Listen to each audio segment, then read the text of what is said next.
Welcome to யாவரும் கேலி.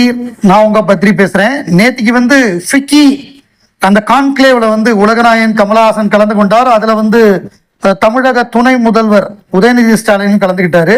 தமிழ்நாட்டை பொறுத்தவரையே எல்பிஇடி இருக்கு, லோக்கல் பாடி என்டர்டைன்மெண்ட் டாக்ஸ், அதுக்கப்புறம் ஜிஎஸ்டி இருக்கு. ஸோ நேற்று உலகநாயகன் கமலஹாசன் பேசும்பொழுது அவர் என்ன ரிக்வஸ்ட் பண்ணார் அப்படின்னா, தமிழ்நாடு அரசுக்கு ஒரு கோரிக்கை வச்சாரு. என்ன அப்படின்னா, இந்த மாதிரி டாக்ஸ்ல நீங்க ரீலுக் பண்ணணும், இதை குறைக்கணும், இல்லைன்னா அந்த லோக்கல் பாடி டாக்ஸை கட் பண்ணணும். இதுக்கு முதல்ல லோக்கல் பாடி டாக்ஸுங்கிறதே ஒன்றும் கிடையாது, பட் அது இன்ட்ரடியூஸ் பண்ணாங்க.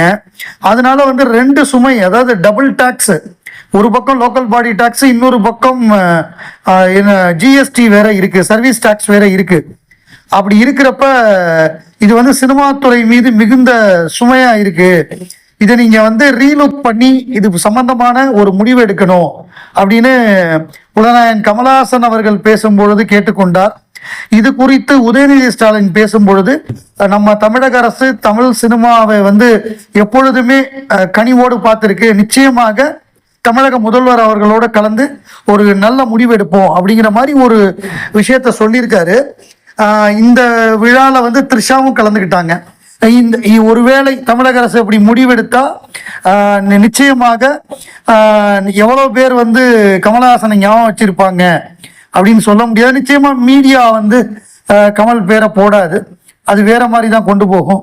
ஏன்னா அந்த லாபி அவங்களுக்கு பைசா கொடுக்கணும், அந்த மாதிரி விஷயங்கள்லாம் இருக்கு. சரி, அது ஒரு பக்கம் இருக்கட்டும். இதுல தக் லைஃபை பத்தி கேட்டாங்க. தக் லைஃபை பத்தி இப்ப எதுவும் சொல்ல முடியாது. படம் ஜூன் 5 ரிலீஸ்ன்ட்டார் ஆண்டவர். ரிலீஸ் தேதியில எந்த மாற்றமும் இல்லை. அது கேரளாவில் ஸ்ட்ரைக்கா இருந்தாலும் இல்லைன்னாலும் ஜூன் 5 தான் படம் ரிலீஸ், அதை சொல்லிட்டாரு. அப்புறம் நல்லவரா கெட்டவரான்னு அதே அந்த நாயகன் கேள்வியை திருப்பி கேட்டாங்க. அதுக்கு அவர் பிலாசபிக்கலா சொல்லிட்டாரு.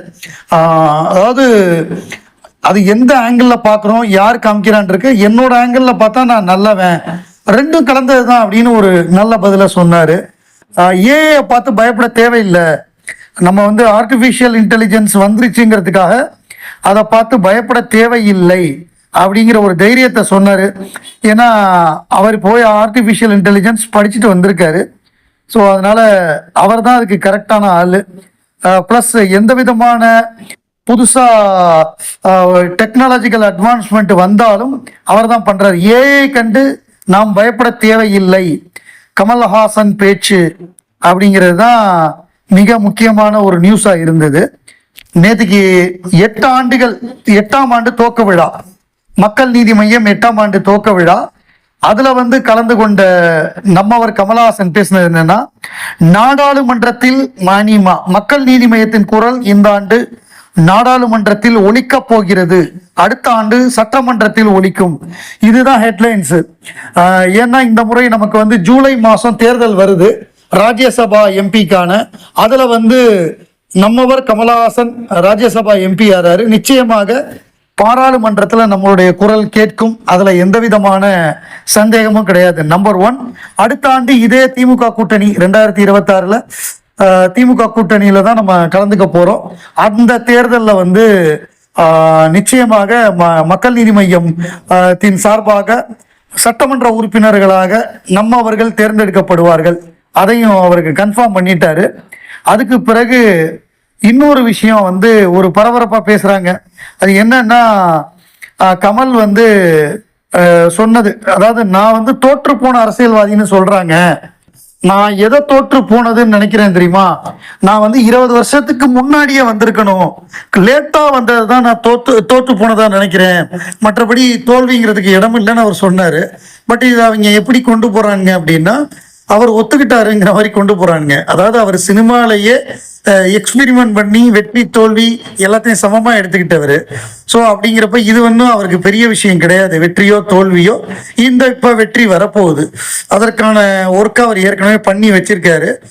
போன நாடாளுமன்ற தேர்தலில் அவருடைய பிரச்சாரம் திமுகக்கு மிகப்பெரிய அளவு கை கொடுத்தது. அதற்கு பிரதிபலனாக அவருக்கு ராஜ்யசபா எம்பி கொடுக்க போறாங்க. ஸோ வெற்றி ஆரம்பம். அதாவது ஒரு கவுன்சிலர் கூட இல்லாத நாம் தமிழர் தம்பிகள் எல்லாம் கிண்டல் அடிக்கிறாங்க. ஸோ அவங்க ஜெயிக்கவே தேவையில்லை அப்படின்னு ஒரு இலக்கை வச்சிருந்தாங்கன்னா அதுக்கு நம்ம ஒன்றும் பண்ண முடியாது.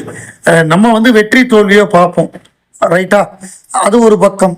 இன்னொன்று வந்து எனக்கு வந்து ரசிகர்கள், அதாவது வாக்காளர்கள் வேறு ரசிகர்கள் வேறு என்பதை என்னுடைய அனுபவத்தில் புரிந்து கொண்டேன்னு அவர் சொல்லியிருக்காரு. அதாவது அவர் என்ன சொல்றாருன்னா, இப்போ கமல் ஃபேன்ஸ் அப்படின்னா அவங்க எல்லா கட்சியிலையும் இருப்பாங்க, திமுகவில் இருப்பாங்க, அதிமுகவில் இருப்பாங்க, எல்லா கட்சியிலையும் இருப்பாங்க. அவங்க வந்து மக்கள் நீதி மையத்தில் சேருவாங்க, மக்கள் நீதி மையத்துக்கு தான் ஓட்டு போடுவாங்கன்னு எதிர்பார்க்க முடியாது. இதைத்தான் அவர் சொல்லியிருக்காரு. உடனே வந்து ஜனநாயகனுக்கு விண்வெளி நாயகன் பாடம் நடத்தினார், விஜய்க்கு கமல் நடத்திய பாடம் அப்படின்னு அதை வச்சு உருட்டிக்கிட்டு இருக்காங்க. விஜய்க்கெல்லாம் இங்கே பாடம் நடத்தலை, அவர் தன்னோட அனுபவத்தை சொல்றாரு, அவ்வளோதான். இதுக்கு விஜய்க்கு சம்மந்தமே இல்லை. நேற்றுக்கு 2 படம் ரிலீஸ் ஆயிருக்கு. ஒன்று வந்து ஏஜிஎஸ் தயாரித்த டிராகன், பிரதீப் ரங்கநாதன், அஸ்வந்த் மாரிமுத்து வந்து டைரக்டர், ஓமை காடு டைரக்டர். இப்போ சிம்பு வச்சு ஒரு படம் பண்ண போறாரு, அவர் தான் டைரக்டர். அதே மாதிரி நீக்கு நிலவுக்கு என்மேல் என்னடி கோபம் தனுஷ் டைரக்ட் பண்ண படம். தனுஷுடைய அக்கா பையனை ஹீரோவா கொண்டு வந்திருக்காரு. ஸோ இதில் வந்து டிராகன் மாபெரும் வெற்றி படமாக அமைந்திருக்கிறது. ஒட்டுமொத்த விமர்சகர்களும் ஒட்டுமொத்த ரசிகர்களும் பாராட்டுறாங்க. ஒரு கொரோனாக்கு அப்புறம் ஒரு பெரிய ஹீரோ, ஒரு ஹீரோ வருவாரா, ஒரு ஹீரோ கொண்டு ஒரு என்ன சொல்றது, இப்ப கமல், ரஜினி, அஜித், விஜய் இந்த மாதிரிலாம் வந்தாங்க, சிவகார்த்திகேயன்லாம் வந்தாரு, சூர்யா, விக்ரம், இவங்கெல்லாம் சினிமாவில் நம்ம தியேட்டர்ல பார்த்து கொண்டாடி ஒருத்தரை உருவாக்கணும். அந்த மாதிரி ஒருத்தர் வர முடியுமா, இன்னுமே ஒரு ஹீரோ வர முடியுமா ரசிகர்களுடைய அபிமானத்தோட அப்படின்னு நம்ம ஒரு டவுட் இருந்தது கொரோனாக்கு அப்புறம். ஆனா கொரோனாக்கு அப்புறமும் வர முடியும்னு ப்ரூவ் பண்ணியிருக்காரு பிரதீப் ரங்கநாதன். இன்னைக்கு ஒரு பெரிய ஹீரோவா வந்திருக்காரு.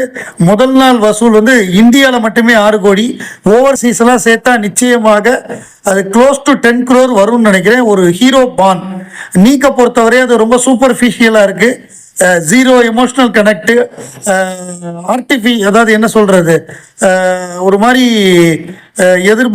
பெருசா எதிர்பார்த்த அளவு இல்லை அப்படிங்கிறது தான் நீக்கோட ரிசல்ட். கதை திருட்டுக்கும் ஈடிக்கும் என்ன சம்பந்தம்? என்ன ஒரு ஸ்டோரி வந்து கதை திருட்டுன்னா அது வந்து இங்க கதாசிரியர்கள் சங்கம் இருக்கு, ரைட்டர்ஸ் யூனியன் இருக்கு, எழுத்தாளர்கள் சங்கம். அதுல முன்னாடி பாக்யராஜ் இருந்தாரு, அவர் தான் வந்து சர்க்கார் படத்துடைய கதை திருட்டு கதைன்னு சொல்லி அதை வந்து பஞ்சாயத்து பண்ணார். கோர்ட்டுக்கு போய் அது பாக்யராஜ் சொன்னதான் நடந்தது. அவங்க வந்து அந்த இவருக்கு அந்த ஒரிஜினல் எழுத்தாளருக்கு தண்டம் கட்டினாங்க சன் டிவி, அதுதான் நடந்தது. இதுல வந்து ஈடி எப்படி வர முடியும் எனக்கு புரியவே இல்லை, அதை நான் கேட்டிருந்தேன். ஸோ இப்போ சங்கர் பதிலடி கொடுத்திருக்காரு. ஆதாரமற்ற குற்றச்சாட்டால் சொத்துக்கள் முடக்கம்.